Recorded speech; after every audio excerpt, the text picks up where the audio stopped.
ননি খাবে তুমি? ননি খিচুড়ি খাবে তুমি? গরম গরম খিচুড়ি খাবে তুমি? খাবে তুমি? একটু খাবে? খাবে একটু? খাবে একটু? টেস্ট করে বলবে কেমন আছে? দাঁড়াও আমি আগে খেয়ে নিই।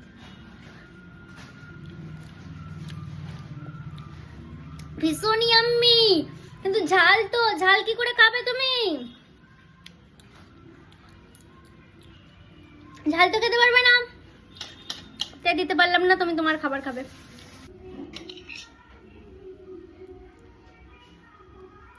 ইয়াম্মি, ঝাল লাগছে? ঝাল লাগছে তো একটু? আর খেতে হবে না। ইয়াম্মি, ফাটাফাটি হয়েছে বলে দাও। ঝাল ঝাল সোনা।